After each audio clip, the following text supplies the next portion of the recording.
গত বছরের ন্যায় এবারও চোখ রাঙাচ্ছে এডিস বাহিত মশা ডেঙ্গু। চলতি বছরের ১ মাসের হিসেবে এই কয়েকদিনে মৃত্যুর রেকর্ড ছাড়িয়েছে।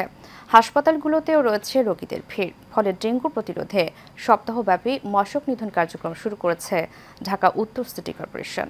এদিকে অন্যান্য বারের মতো ডেঙ্গুর পুরো মৌসুমে তুলনামূলক মশক নিধন কর্মসূচি কম বলে অভিযোগ রাজধানীবাসীর। কাউসার আহমেদের রিপোর্টে থাকছে বিস্তারিত। চলতি বছর কোনো ১ মাসের ডেঙ্গুতে সর্বোচ্চ মৃত্যু দেখল দেশ। আক্রান্তের সংখ্যাও বাড়ছে ভয়াবহভাবে। স্বাস্থ্য অধিদপ্তরের দেয়া তথ্যানুযায়ী রোগীর সংখ্যা বাড়লে মৃত্যুর সংখ্যাও বাড়বে।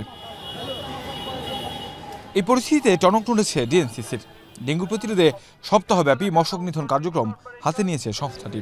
বছরব্যাপী এই কার্যক্রম চলার কথা থাকলেও কেন মৃত্যু এবং আক্রান্ত বাড়লেই মাঠে নামেন তারা, এমন প্রশ্নের মুখোমুখি হন ডিএনসিসির প্রধান নির্বাহী কর্মকর্তা।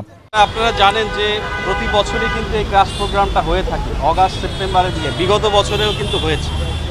ইট ইজ যখন একটু পিকে আসে সেই সময় আমরা করে থাকি।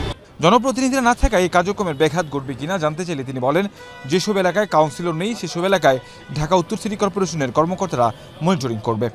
জনপ্রতিনিধিরা মূলত এই অ্যাক্টিভিটিসগুলো মনিটর করে।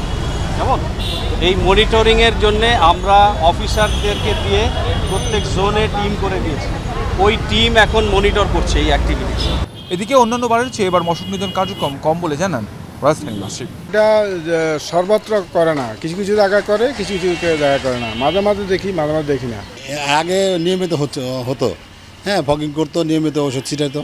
সরকার পতনের পরে তেমন একটা দেখা যাচ্ছে না। না, এখন তো আর আগে যেরকম ছিটাইতো মেডিসিন, এখন তো আর ছিটায় না।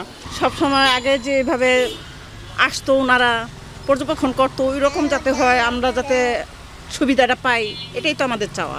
সবার সম্মিলিত চেষ্টা না থাকলে মশক নিধন সম্ভব নয় বলে জানান সংশ্লিষ্টরা।